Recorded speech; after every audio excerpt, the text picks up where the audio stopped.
Hey folks, and welcome back to another episode of DramaQuest. This is probably episode 41 when you're listening to it, and on this one we're going to be covering the Monk Epic. Before we get into it, of course, big thanks to Ben, Zav, and Philidar, our newest patrons. You guys are awesome. Very much appreciate it. Hope you guys are enjoying the content there on the Patreon and enjoying these early episodes. With that said, today for our sources we have the in-game quest for the Monk Epic and our handy-dandy Game Master's Guide for some amplifying information. Now, the Monk Epic is not, I wouldn't say unique, but it's different from some of the other ones we've covered so far in that there is pretty extensive pre-questing that you have to do. The long and short of the Monk Epic is you've got to basically ascend the ranks of both of the human monk guilds on Antonica with Pop Klosk and Lusoon from Freeport and Qeynos, respectively. Once you have the top sash from each of those places, the sash from Freeport and the headband from Qeynos, you can find a lost sect of monks called the Lost Circle. And there's only two of those that we know of. Once you find them, you can do a quest to join their sect. Once you join their quest, you get the Robe of the Lost Circle. You can later use that robe in conjunction with another quest to get the Robe of the Whistling Fists, which is then needed to go forward with the epic quest. So there's pretty extensive pre-quest content for this, and exactly where it becomes the epic quest is sort of up for you to determine. I would say that the acquisition of the Robe of the Lost Circle is part of the epic quest. Now for us though, we're going to cover everything right from your newbie note almost for either of these. Okay, so you'll hear the full process of getting all your headbands and sashes, and then all the robes, and then the full epic quest as well. Before we go into the actual narrative of it, I almost feel like the person who designed the Mage Epic also designed the Monk Epic. There's a lot of similarities here. For one thing, you have to find like 4 people, right? The 4 elements, and the Monk Epic also deals with the elements, where each of the 4 masters that you have to battle in the end represent a certain element.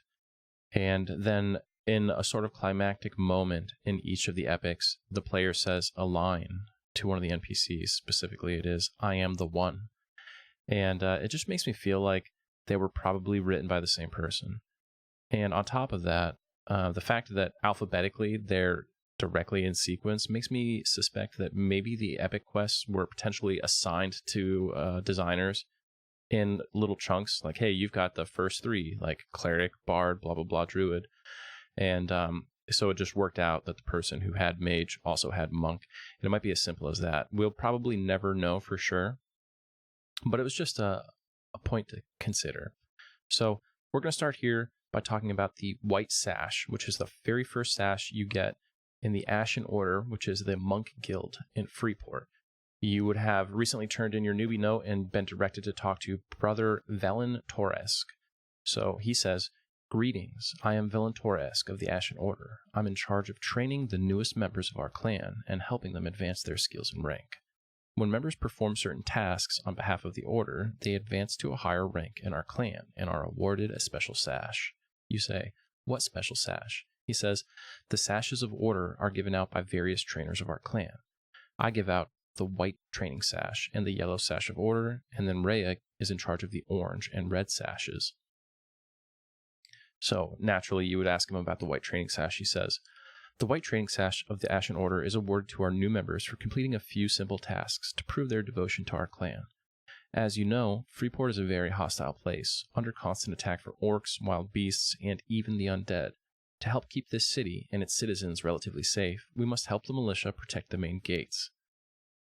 Bring me 2 Death Fist pawn scalps and from those vile Death Fist orcs, and a snake fang, and some bone chips from a skeleton. Good luck, and represent us well." So you go out, you do battle with the orcs, the undead, some snakes for some reason, and then you bring back the required items to Brother Velon, and he gives you the training sash. He says, "Good work, you've worked hard and proved yourself a valuable addition to the Ashen Order. Here's your white sash, wear it with pride." So pretty much immediately you would then begin the next piece, right? And you would hail him and you would then ask about the yellow sash of order, right? So he says, to earn the yellow sash, you must prove yourself to be very skilled in the art of fighting. The land to the west and south of Freeport are filled with dangerous beasts that often prey on innocent travelers. Help protect our merchant caravans and traveling citizens, while at the same time practicing your defensive skills and eliminating these deadly creatures from the surrounding landscape. Bring me a giant snake rattle, a death fist slashed belt, and a chitin of a desert tarantula.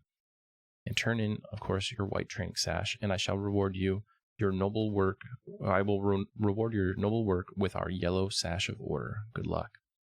So you go out into the desert, you defeat an orc centurion, which will give you your death fist slash belt, a giant tarantula, and a giant snake, and you bring these back.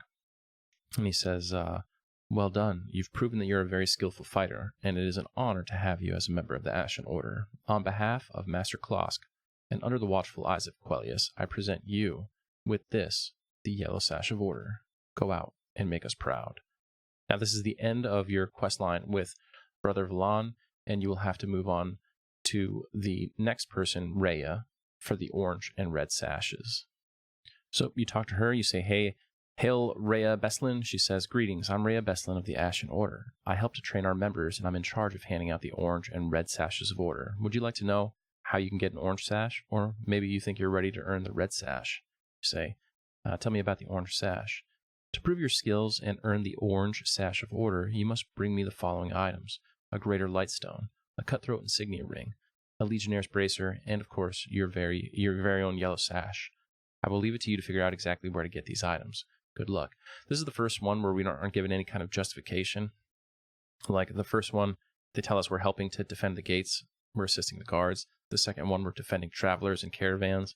But this one, she's just like, hey, go gather some crap. So you're like, okay. You'll go fight a will-o-wisp until you get a greater lightstone. You'll defeat a dervish cutthroat and get their insignia ring. And you'll defeat an orc legionnaire, a death fist legionnaire, and get their bracer. Then you bring it back, return it to Rhea, and she says, you've proven yourself a mighty warrior. I'm honored to present you with the orange sash of order. So now we move on to the red sash of order. This one is significantly longer and larger in scope than the previous ones, which you'll see right away as we get in. You say, hey, I think I'm ready to earn my red sash of order. And Rhea says, so you think you're skilled enough to earn the red sash of order? I've just the task for you then, but be warned, this will be the toughest challenge you've yet faced. There are many legends and myths of great heroes and ancient evils from all over Nornath. Here in Freeport, we get travelers from all over the world, and we get their tales as well. The point is that most of these stories are just that, stories and fairy tales, told to amuse people and frighten children. I also thought the tales I'd heard about the Marnik Jaw were only legends, but now I know better.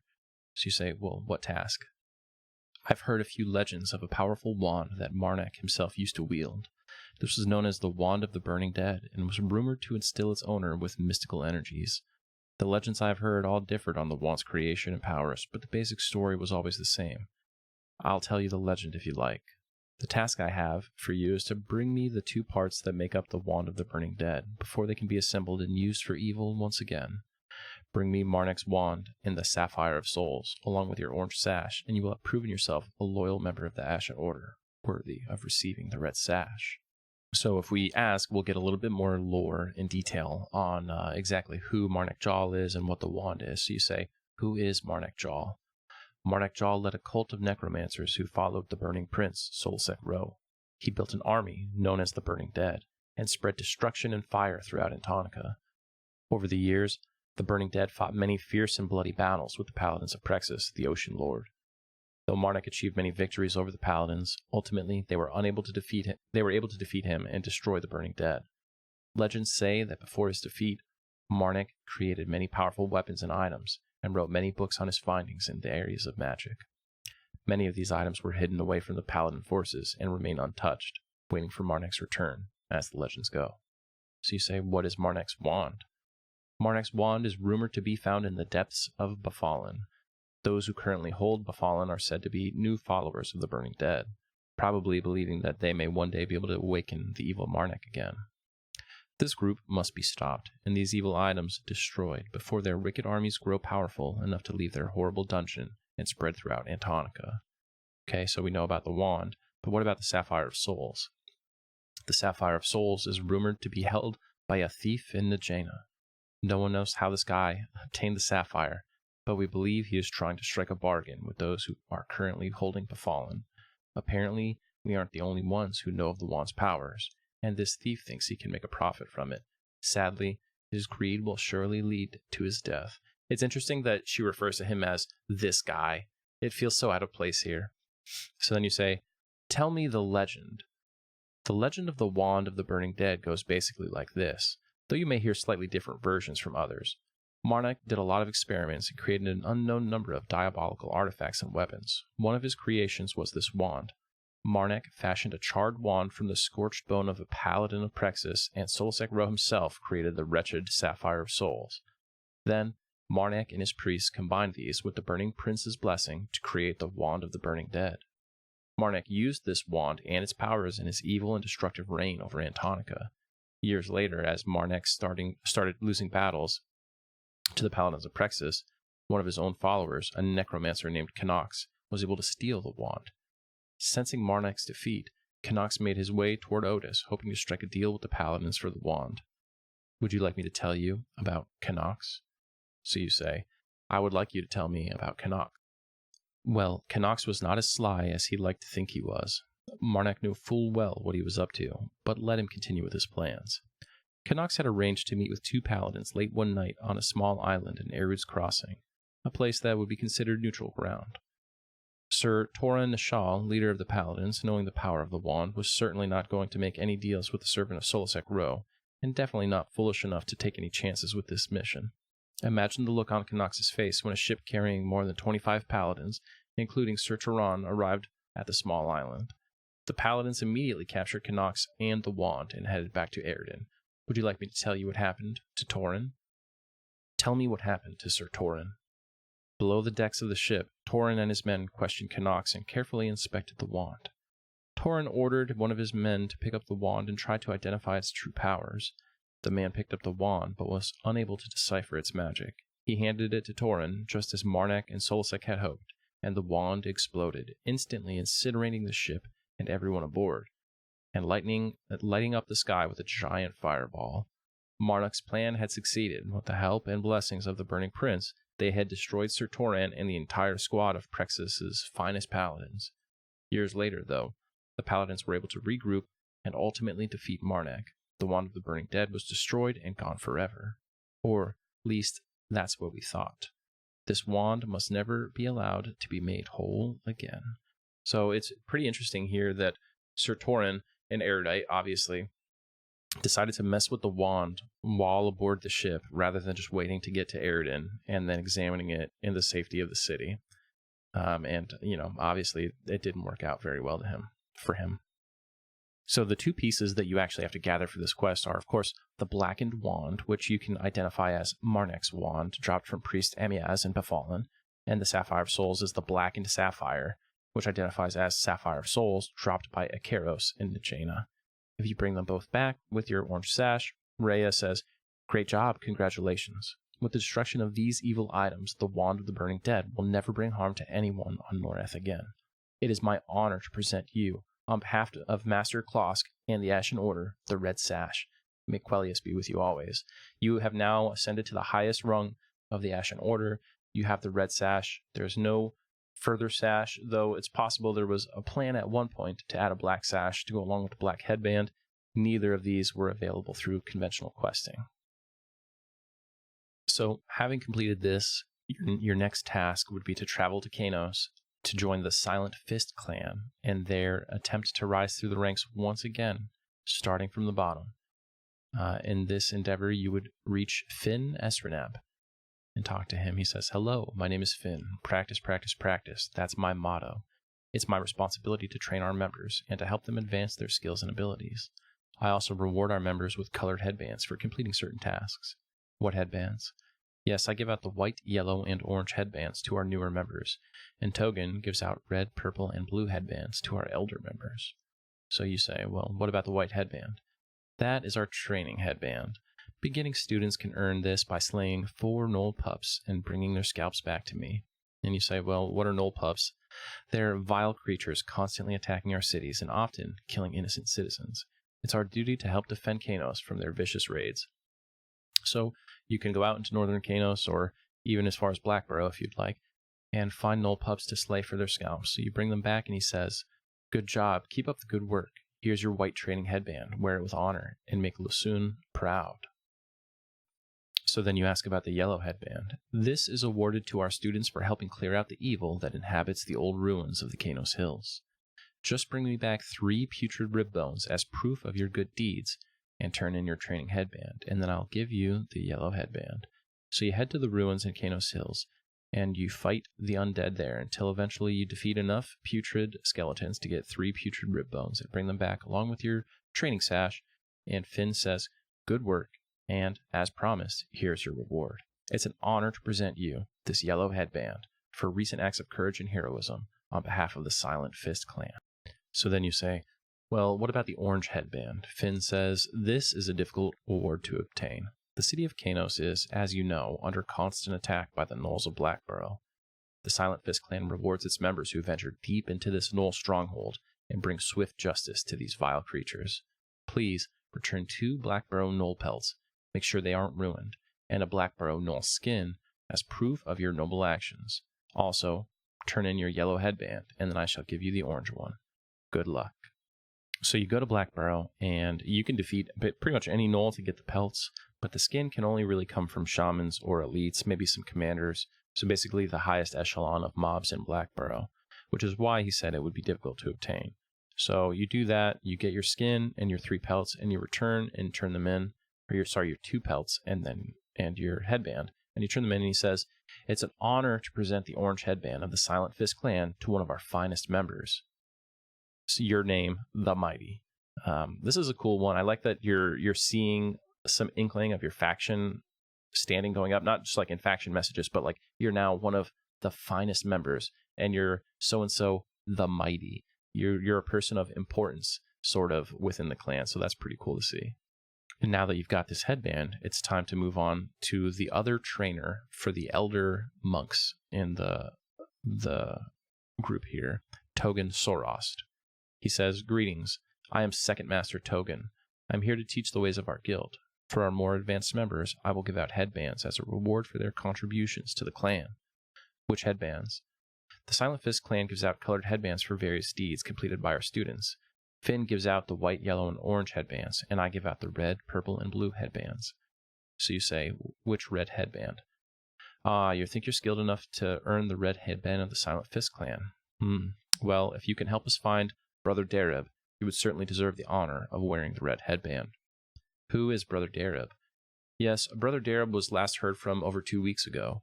He was out in the plains of Corona, and then just disappeared. We fear that those vile gnolls fleeing Splitpaw may have captured him, or worse.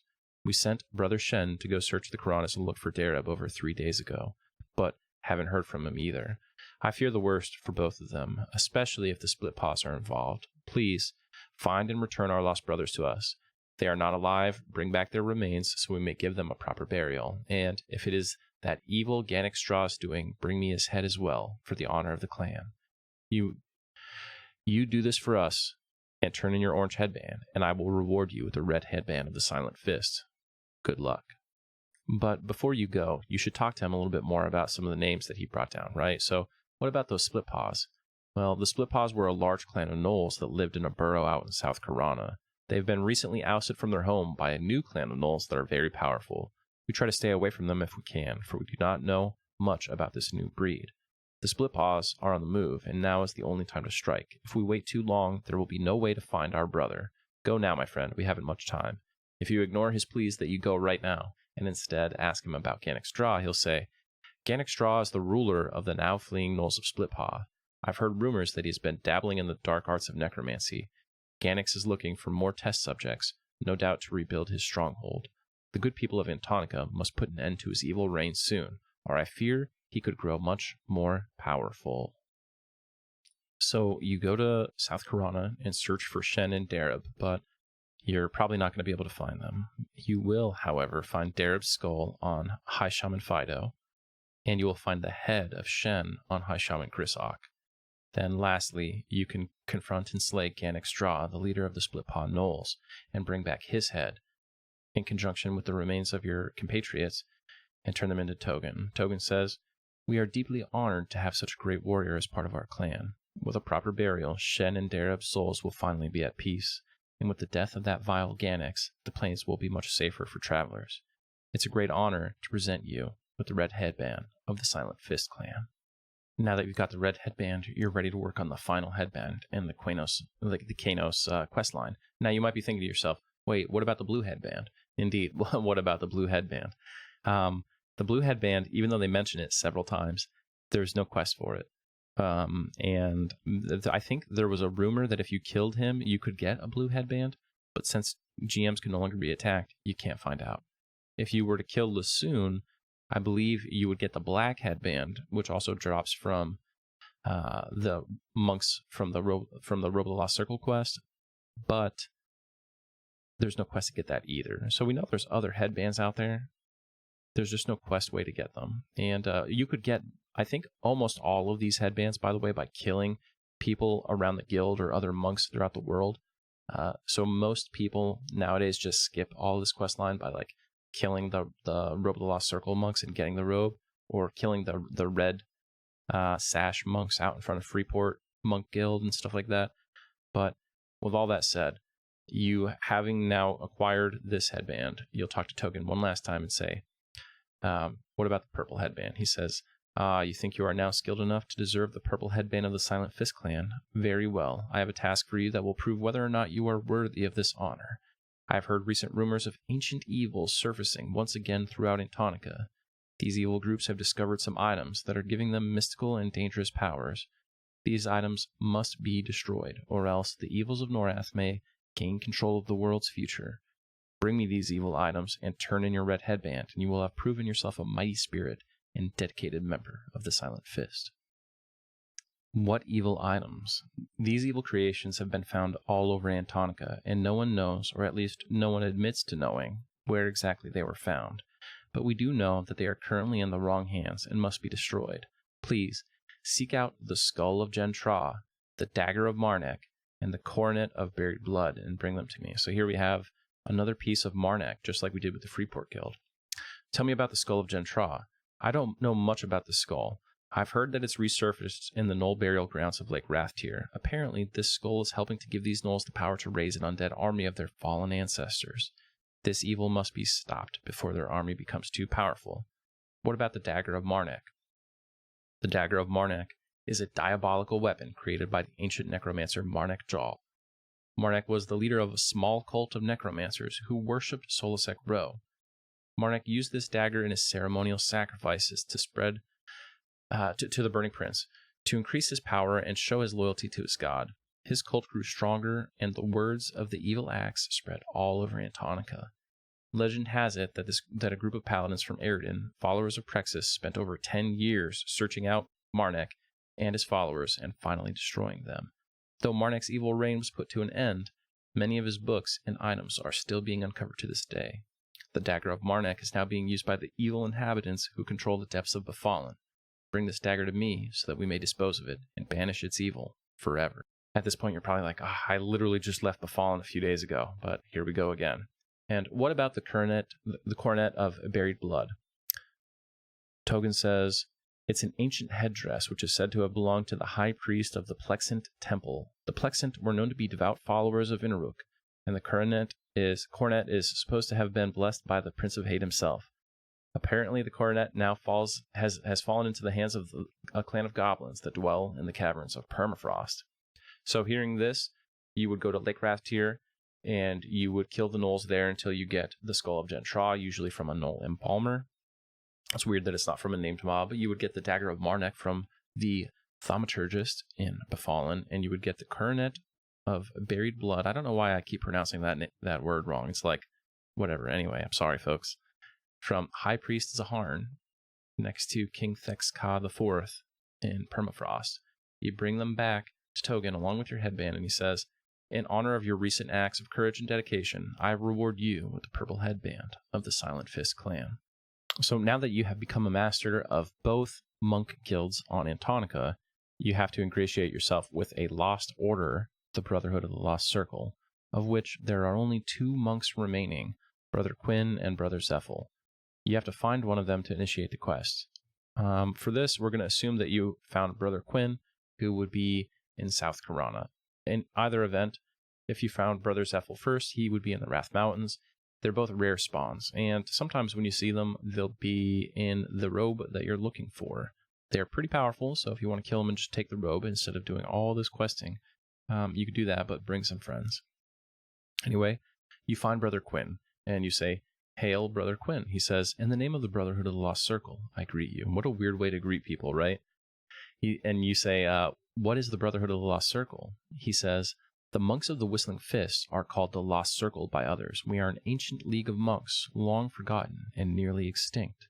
Within this realm, there are only 2, Brother Zephyl and myself. We seek the items stolen from us. I seek the Code of Zanfi." So then you say, okay, what is the Code of Zanfi? "The tome called the Code of the Whistling Fist has been stolen from me. It contains many secrets pertaining to our Brotherhood. Thankfully, it is magically locked, and only a Zanfi master could unlock it. I require a monk to retrieve it. Would you be an interested monk?" You say, "I am interested," he says. "Then venture into the depths beyond the Great Solasek Mining Company. There, living among the kobolds, will be Targan the Rock.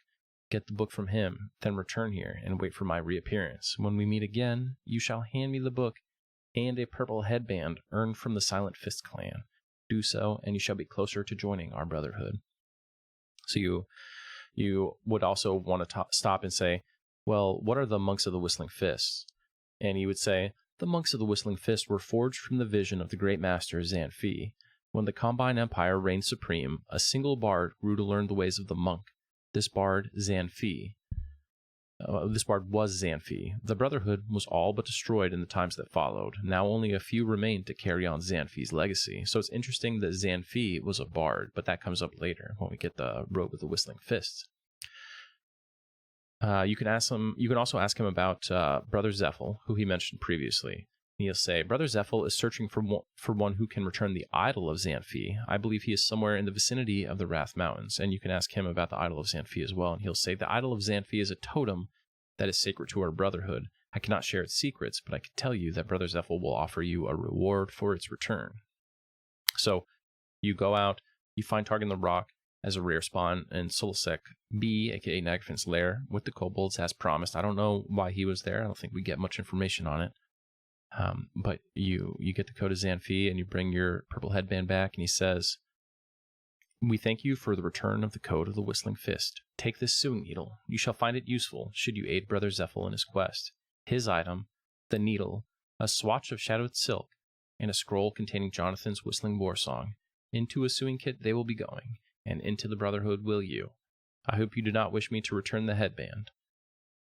You now go to the Wrath Mountains. You talk to Brother Zephyl. He'll say the same basic thing. He's one of the Lost Circles, and you found him. What is it you desire? You say, "What about the Lost Circle?" He'll give you all the same stuff that was previously given to you from Brother Q. And if you say you're interested, he'll say, "Then venture to the lands of evil, the swamps of the trolls and ogres. There seek out a monk called Raster. He has the idol. You will return here and wait for my reappearance. When we meet again, you shall hand me the idol and a red sash earned from the Ashen Order. Do so, and you shall be closer to joining the Brotherhood." You could actually do this in any order, of course, but we're just doing it in this order. So you go to Lower Guck, live side, and find Brother Raster, who hangs out amongst the Minotaurs, deep in the Minotaur maze, specifically around that pit area with the Minotaur elders. If you defeat him and bring back the idol of Zanfi, then Brother Zephyl says, "We thank you for the return of the idol of Zanfi. Take this rare robe pattern. You shall find it useful should you aid Brother Quinn in his quest. His item, the pattern, a swatch of shadowed silk, and a scroll containing Jonathan's whistling war song. Into a sewing kit they will be going, and into the Brotherhood will you." So now you have basically what you need. It's easy to get shadowed silk and that scroll from any bard guild there, and you will be able to craft the Robe of the Lost Circle. Now you are a monk of the Lost Circle, a follower of Zanfi. But you're not yet ready to actually begin the monk epic in earnest. There is still more pre-quest to do. You have to locate Brother Bellatin, a skeletal monk standing atop a pyramid and the ruined cities between the giant spires in the Dreadlands. You go and you hail him, and he says, he turns towards you. A transparent human face materializes upon his skull. As he speaks, the smells of rotted rat corpses rushes into your face. You must fight the urge to vomit. What discipline do you follow? You say, I follow the Brotherhood of the Lost Circle. Brother Belleton says, then we are one. The rebirth of our circle shall start with you. I have waited decades for your arrival. Seek the living brothers within Tunaria. When you have earned your garb, you will be ready for the true drape. You say, I am ready for the true drape. He says, seek the broken flute of our master, taken from us by the Ixar twins of Vistre. To me they will come along with your robe, and to you will come the dawning of the new brotherhood. So he wants you to find the two halves of the broken flute of Xanfi. To get this, you have to get what is called a metal pipe off of an Ixar betrayer in Chardok, which identifies as Fee, and then a metal pipe from a Drollvark pawbuster in Karnor's castle, which identifies as Zan. If you return to Brother Belleton and give him the robe of the Lost Circle, along with both pieces of this flute, he will give you the robe of the Whistling Fist, saying this. Brother Belleton holds his arms out, and a fine robe materializes before your eyes. You grab it just in time to see the skeleton fade from existence. So he poofs into the ether, and you are left with this robe of the Whistling Fist, which has a magical benefit. It gives you the ability to click and use Jonathan's Whistling War Song. So you have some of the abilities of Xanfi himself, and now you are ready to begin the Monk Epic in earnest. Now, the Monk Epic itself, we could say, begins with Tomekeeper Donal in Eridan. You talk to him and he says, good day, citizen. Please remember to keep your voice down in our library. Feel free to browse the extensive collection of books we have on display. Learning is all about you, and our library is the greatest collection of educational literature in the world, as you can no doubt see. However, there are a few books we do not own, and we are prepared to pay well to acquire these rare finds. You say, what rare finds? He says, yes, any rare books, tomes, essays, or other literature you may find that could be of interest to me. Although the finds I am interested in are quite high profile and would most likely be only found in the possessions of very powerful or influential beings. Give me what you have found, and I will pay you what it is worth to us. In our case, he's looking for a book called Immortals, which can drop from any of the named or most of the worms in Skyfire Mountains. So I guess high-level NPCs indeed for this. But before we turn it in, let's take a second and read it. So you open up this book, Immortals, and it says, the Immortals who can be spoken of are not the eternal Immortals. Their spoken names are not their eternal names. In namelessness, they are the beginnings of heaven and earth. Named, they are one with the 10,000 things. Though different in title, they spring from one source, and appear as darkness. Darkness within darkness. The gate to their mystery. The Immortals do not go forth. All comes to them. They are like the ocean, the king of 10,000 streams. By staying beneath, they are a receptacle for all things. They do nothing, yet are masters of the universe. Trorsmang, be our course of action. Onbil, become the vessel to hold our virtue. Drinnel, be our stability, where we can take root. Cordan, fill our vessels and calm our ambitions. Norath, take our husks and breathe life into them. We beseech you, guide us in your humility. So some of these names you should probably recognize, right? Drinnel, especially, I think, right off the top of my head, I think is one of the moons of Norath, but is also like a spirit deity that is worshipped by some of the Karens. And then Trorsmang, any monk will recognize the name Trorsmang as the bowstaff of Trorsmang, which drops from Vishan's peak. So you acquire this book, and you give it to Tomekeeper Donal, and he gasps at the sight of the rare book and says, this is a great find indeed. I can only imagine who you had to persuade to give you the book. Our library would be very interested in acquiring this, and I'm prepared to give you this platinum and a referral that marks you as a friend of the library. If only Liao could see this. You say, who is Liao? Tomekeeper Donal says, Liao was my predecessor here at the Library of Eridan. He has since retired just a few years ago. I'm sure he would be most impressed with your find and offer insightful conversation on the subject, although I'm not sure one of your profession would be interested in such a scholarly endeavor. No offense. If you're interested, find him and tell him you found the book Immortals. I'm not sure where he is retired to, but I hear it is near an ocean somewhere. He gives you a piece of paper to use as a reference. And then, of course, you would seek out this Liao, who is in the hidden oasis all the way at the end of Timorous Deep. If you find him there, he'll jump at your voice and begin laughing at his own skittishness. He says, "Ah, hello there. Not many people know of this place, so visitors are quite rare." It's a very beautiful place indeed, so please don't go telling everyone about it. "Thanks, friend." And you say, "I've found the book Immortals." He looks up at you, eyes wide in astonishment, and says, "My God, you found Immortals? Where did you find it?" "Never mind, that's unimportant. I have in my possession a book that explains more about these individuals. Its value is unimaginable, as well as the impact it is capable of. As you can see, I grow old. I need an individual to watch over this book and make sure it is protected. Would you be willing to take this responsibility?" You say, "I will take this responsibility." He says, "I'm sorry, but I could only give this book to a true master, such as a member of the Whistling Fist Order. And unless you can give me proof that you are one, in addition to Denal's reference, which is very unlikely, there's no way I'll let you take charge of the Celestial Fists." You say, "What Celestial Fists?" He says, "The Celestial Fists is the title of a book written by an unknown author. His writing is subpar, but the legend is interesting from a biographical perspective alone. Its rarity commands top dollar in the scholarly community, but the secrets revealed in the book are what truly makes it dangerous. I've thought many times to destroy it, but I just couldn't. I hope I'm able to find someone to watch over it soon." So if you give him the Robe of the Whistling Fists and the reference, he'll give you this response: "Astonishing! To think that you are a master of an order thought to be lost to our world. Forgive my earlier doubts. I believe you are indeed worthy to be given the responsibility of watching over this book. Take great care that it does not fall into the wrong hands, as it would be truly disastrous." Now, the terrible part about this is that you lose that robe that you just did all that questing for. It's gone forever. Boom. If you want to get it back, you have to redo all of the quests, starting from the beginning.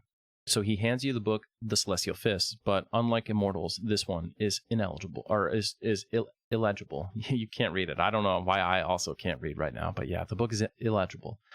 So now you don't really have any indication on what to do next, but you could happen upon Kyren in the zone Trakenon's teeth. If you talk to him, he says, "Ah, get away from me. Go away. Leave me alone." And if you talk to him and say, "What Celestial Fist?" he'll say, "What's that? Bah, that was destroyed long ago. Don't waste my time with fairy get it away, help me." So if you hand him the book Celestial Fists, he'll get it back. He'll give it back to you, and you'll get this response: "His eyes open wide, and he attacks you. If you kill him, you'll get the response: 'Not bad. Now let's see if you can find my true form. If you do, we can discuss it further.'" The book that he gives you back for game purposes is different, so you can't skip this part. You have to go turn it in and get it back. But because you're probably a monk if you're doing this, remember that you can just FD when he attacks you and progress the quest without killing him. Now, you can find his true form, which is closer to Sebelis, I want to say. Or actually, it might be in a little tent by a lake in Trakenon's teeth. Yeah, that's where it is. So you hand him the book that he just gave back to you.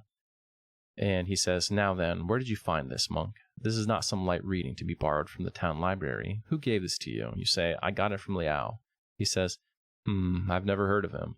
"Well, it doesn't matter. The book is here now. Curse that idiot for writing it in the first place. Not even sure why I let him stick around. If you ever see that clown monk, Iradiel, kick him in the shins for me. At any rate, I suppose you'd like to find the Fists and have a nice chat with them, eh? Their master owes me much. I would reward you well if you were to bring me the proof of the master's defeat." You say, "I would like to have a nice chat with them." He says, "Yes, I suppose you would. All you children looking for fame and glory will eventually learn the poison of ambition. But how will you find them? They are able to meld with their elements seamlessly, and they certainly have no interest in fooling with the likes of you. No, you'll need to get their attention.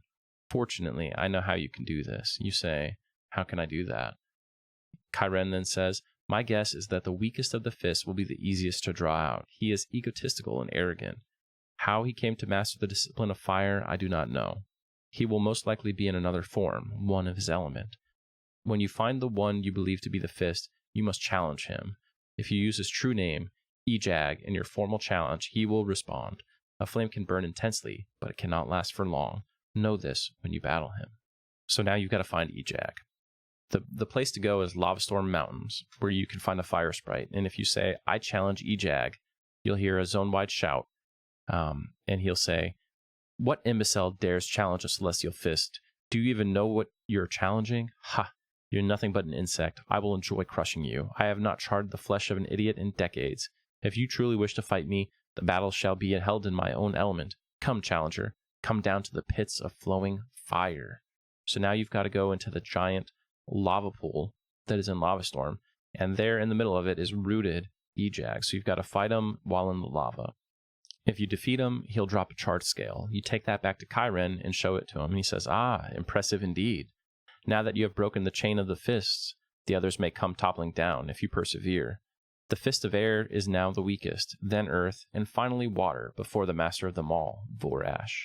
You must defeat them in order, proving the demise of the last to draw out the one you are after. The task before you now is to take this scale and show it to the fist of air, wherever he may be. Good luck. So now you have to find the fist of air. Naturally, you might think to go to plane of sky, which would be correct. You find a presence there, and he says, if you find him and you give him the chart scale, he says, ha ha ha, that dolt Ejag fell to the likes of you. I'm not surprised. So I guess that means you're here to challenge me. Normally, I wouldn't waste my time, but since you've defeated my younger brother, I suppose I'm obligated. I'm ready when you are. Tell me when you're prepared. You say, prepared, and a human monk named Guan will appear and attack you. Once you kill him, take the breath of Guan and go directly to the mines of Nurga, or go back to Chiron for more guidance. In Nurga, you'll find the ogre named Trunt, aka a sleeping ogre. You turn in the breath of Guan, and he says, your path of wanton destruction ends here. Guan and Ejag were impatient and hot-headed. You will not defeat me, for I have the patience and perseverance of stone. Unlike the children you've beaten before me, are you sure you want to challenge me? He doesn't give you a chance to respond, though. He just attacks immediately. It's a long fight, owing that he is the element of earth, but once you defeat him, he drops Trunt's head. You could talk to Chiron again, or you could take the head directly to Lake Wrath, and you'll find out a dark elf named Deep who lives in the lake. Give the head of Trunt to Deep, and you'll get the following message. Deep slowly opens her eyes and looks up at you. She stares at you a long while, and then closes her eyes and lowers her head again, saying, very well. If you wish death so greatly, we will be happy to oblige. My master projects part of himself in the wilder lands known as the Over There. He has granted you an audience. Find him, and show him the head of our Earth brother. At that point, we will discuss how we will end your life.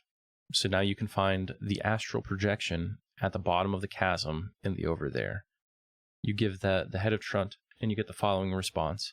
The astral projection looks up and down and says, I was hoping for something more impressive. This is just a small token of the last person who tried to interfere with my plans. He failed, as you shall. But tell me, truly, are you the one who has so rudely removed my students? You say yes. He says, I assume you've read about us and spoken with the old man Chiron. Since that time I have grown in power and influence to a point unseen by any mortal. Unfortunately, I will have to demonstrate a small amount of my skill when I destroy you. This is bad. I must decide whether you are worthy to see the techniques I wield, even though you will die shortly thereafter. Tell me, who are you? You say, I am the One. The astral projection chuckles and says, that's quite a boast.